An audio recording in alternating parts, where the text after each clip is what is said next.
गोर लगै छी, अपने सबके मिथिला संस्कार पर स्वागत करै छी। एकटा सामा के गीत दै छी यौ। भाई बहन के प्रेम बड लोग के होइ छै। सही भाई जे रहै छै त मनक बात बहिन से बतियाइ छै, बहिनो भाई से मनक बात बतियाइ छै। एकटा सामा के गीत दै छी, से सुनू। गे माई कातिक मासा आएलै भाई या सामा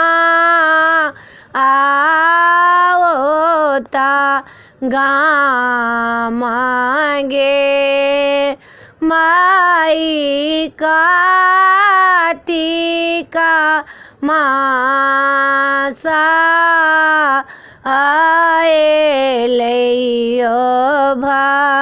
भैया सामा एता मोरा गाँव गे माई गंगा जमुना मासा माटी कोड़ी लाएबा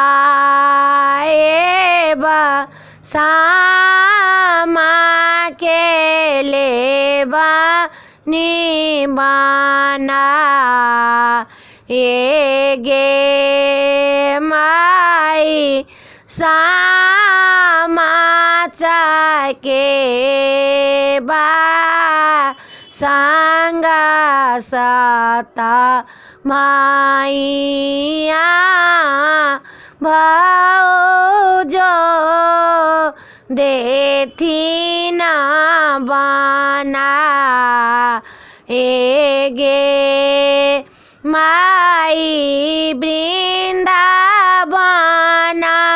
भाउजो हमारो बनाएथिन चुगिला में सोना लगा बगे माई 10 दिन सामा के मोना साओ खेलाबा भैया जी के आशीष मांगबा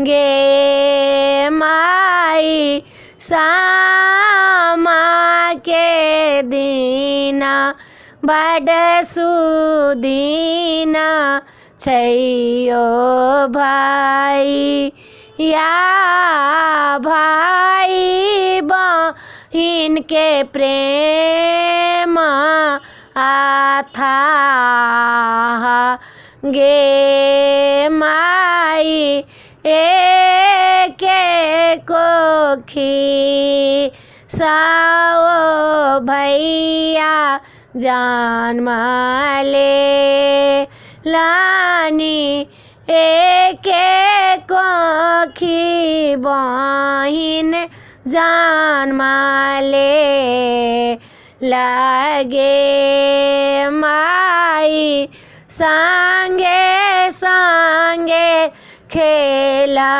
लाऊं संगे संगे रहा लाऊं हम किया गेलों दूरा दे सागे माई कातिक माँ सासु दीना छैयो भाई या सामा एली अपन गामा गे माई। वीडियो में यह चला। अपने सबके सामा के गीत निक लागत तऽ चैनलके सब्सक्राइब करऽ नहीं बिसरबै, जरूर सब्सक्राइब करबै, लाइक करबै, कहबै जरूर। जय मिथिला, जय माता दी।